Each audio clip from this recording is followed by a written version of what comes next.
Today I'd like to share how to seamlessly integrate technology into an 8th grade social studies lesson.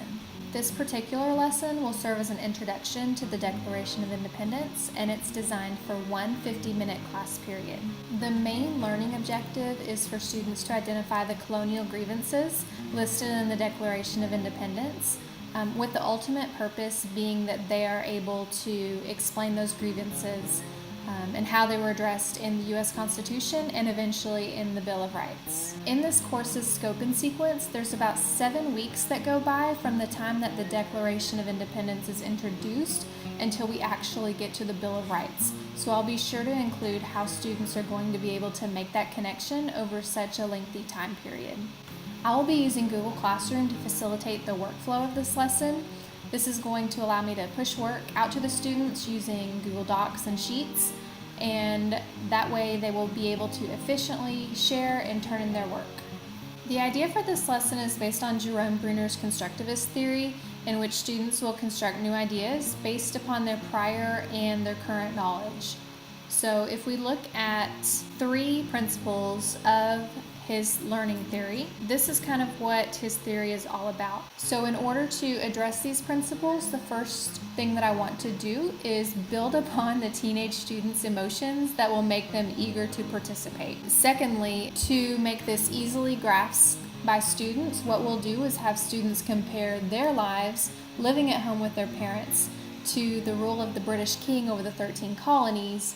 And I think that'll make the content easier to understand. To fill in any gaps, I think what will happen is students will begin to empathize with the colonials, and I think they'll begin to draw conclusions on what they would want to have done next after declaring independence.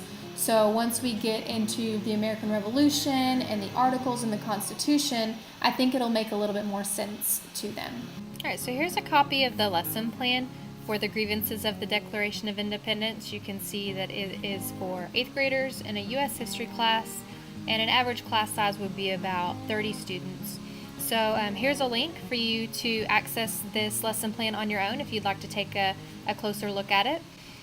To begin class, the very first thing I want to do is talk to kids about what a grievance is. While my students are coming in, I really want to capture what their thinking is on what a grievance is. I also want to make sure that they know that they should be ready to learn in class.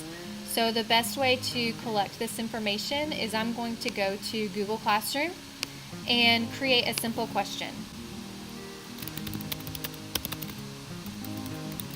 So we ask them, what is a grievance? I want it to be short answer, and I want students to be able to reply to one another. I'm going to attach this document from my Google Drive, so whenever they click on the question, that's what they'll see. And now all of my students who are in my class, they know that they can make a response. Students cannot see other kids' answers until they've actually made an answer on their own. So if they don't have a good guess for what a grievance is, then they're going to have to look it up. Once we've discussed what a grievance is and we've built some of that background knowledge, I would show this YouTube video.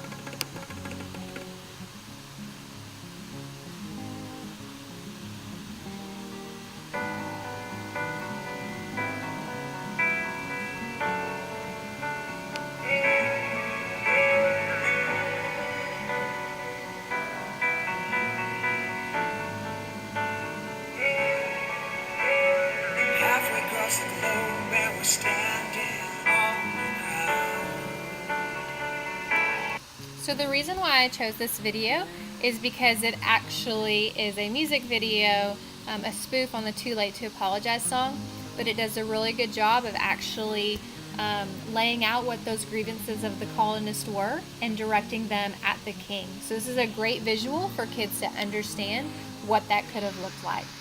At this point, the warm-up question in the video should have taken about 10 minutes, so we're ready to move on to some independent practice. Remember, the way this aligns to the Constructivist theory is that students are actually creating their own understanding to apply it to, in this case, the real Declaration of Independence. So what I want them to do is to create their own Declaration of Independence.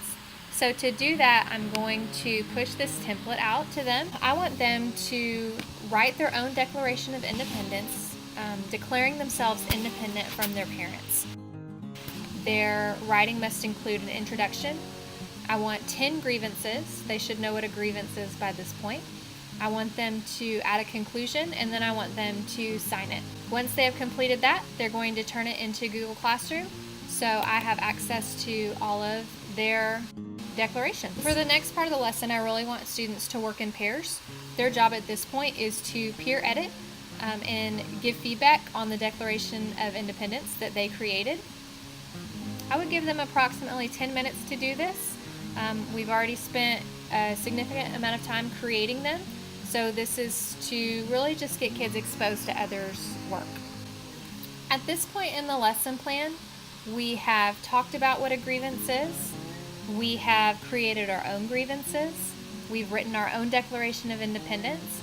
And so at this point, we really should be able to identify actual grievances in the real Declaration of Independence. So the last task to close the class period would be to give students a copy of the real Declaration of Independence text. And what I want them to do is I want them to actually read the original language, which is going to be tough for them, but they should be able to highlight the 27 grievances of the actual Declaration of Independence. If they can find those 27 grievances, then I'm confident that we've done our job and they'll be ready to move on to the next objective. Now remember how I said that it's going to be 7 weeks until we actually talk about the Constitution and the Bill of Rights? But remember, the whole objective, or the whole teak that we're wanting to cover, is to identify those grievances so we can see how they were addressed in those later documents. So what we have here is a chart that will help students track the history behind these grievances. For example, if we know one of the grievances that students found was that the king was a tyrant with unlimited power, I want to ask them, well, what would you do to address this? Well, what I might do is limit his power somehow. Whenever we talk about the Articles of Confederation, we'll actually have to answer, what did they do in this document to address that? And in the Articles case, we had no central government. There was not a president under the Articles of Confederation because we didn't want that president to turn into a tyrant. In the Articles of Confederation, that made for a very, very weak government. So I want students to tell me, how would you react to that?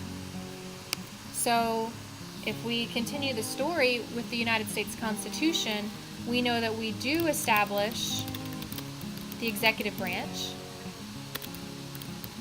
So as you can see, we have several grievances that we look at, and what we're going to do is see how that played out in the rest of history.